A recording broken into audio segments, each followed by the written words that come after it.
Police अपने feudal और इस तरह के जो ब्रुटैलिटी है इसके लिए जानी जाती है, पर पुलिस कभी भी और पुलिस के टॉप कॉप इस तरीके से कम्युनल और इस तरीके से टारगेटेड वायलेंस के लिए नहीं जाने जाते हैं, खासतौर पे तब जो उनके थाने जाए, छुड़ाने जाए।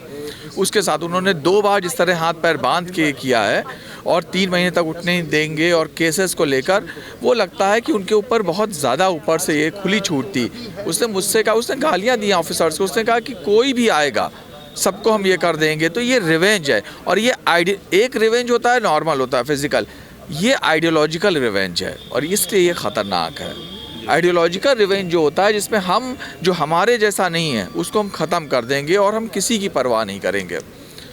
तो मुझे लगता है हम तो ये नहीं कह सकते योगी की तरह कि हम बदला लेंगे, लेकिन हम बदला नहीं लेंगे पर बदलाव ज़रूर ले आएंगे।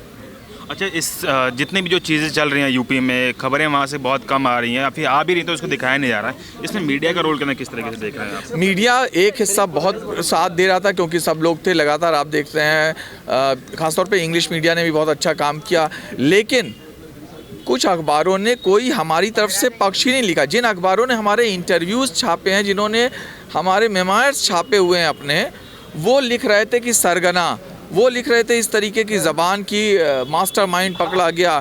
हमारे लिए नोटिस नहीं आई 4 दिन, तो उन्होंने पूरा क्लेम करके कि 4 रसूखदारों की नोटिस हटाई गई, वो भी पुलिस ने हटाई है, जो पुलिस हमें बंद कर रही है।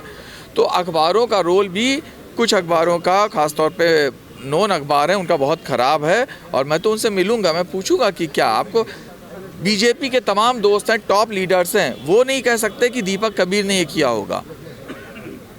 शहर में कोई उनके जो टॉप ऑफिसर्स हैं नहीं कह सकते, लेकिन ये जो किया गया है 307 से 120 तक, ये शर्मनाक है। इसने पूरी पुलिस को, पूरी स्टेट को शर्मिंदा किया है। उनको नहीं मालूम कि उन्होंने कितना गलत किया है। मुख्यमंत्री के कहने पे किया है, जाहिर सी बात है, मुख्यमंत्री ना कहता तो कोई मतलब उनके अंदर थोड़ा बहुत हो सकता है, लेकिन उसको खुली छूट मुख्यमंत्री ने दी कि जो चाहे करो।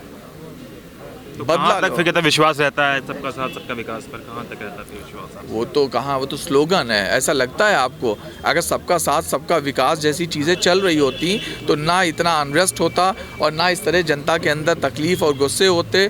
ये एक्चुअली सबका साथ और सबका विकास नहीं हो पा रहा, इसीलिए तो ये सब किया जाता है कि वो छुपा रहे। आप देखते हैं कि सीए के पहले सारी बहस जीडीपी पे हो रही थी, अनएम्प्लॉयमेंट पे हो रही थी, हेल्थ पर हो रही थी, एजुकेशन पे हो रही थी। वो सब का सब कन्वर्ट होके कि हम हिंदुस्तान में रहने के काबिल हैं कि नहीं, इस पे आ गई है। आप पूरी बहस देखिए, रेलवे बिक गई, 150 उन्होंने और बेच दिया, रिजर्व बैंक से और पैसा मांग लिया, प्याज के दाम कहीं कम नहीं हुए, लेकिन लड़ाई किस बात पे हो रही कि हम 307 की ज़मानत करवाने के लिए दौड़ रहे हैं, हम 120 की ज़मानत करवाने के लिए दौड़ रहे हैं। पूरा शिफ्ट हो गया, पैराडाइम शिफ्ट। इसे कहते हैं कि खेलना, इसे कहते हैं कि नागरिकों की ज़िंदगी से खेल के जो कर रहा है। सरकार खेल तो रही है, लेकिन उसको जो मुद्दे हैं, जीडीपी है, अर्थव्यवस्था, रोजगार के मुद्दे जो हैं, महंगाई दर अभी कहते हैं बढ़ गई है पिछले महीने के मुकाबले। तो लेकिन कहीं ना कहीं इसका नुकसान तो देश को ही हो रहा है ना? हाँ, देश को हो रहा है, हम सबको। आपको नहीं हो रहा? आपके घर में प्याज कितने रुपए में आता है? आप पेट्रोल कितने रुपए में लेंगे?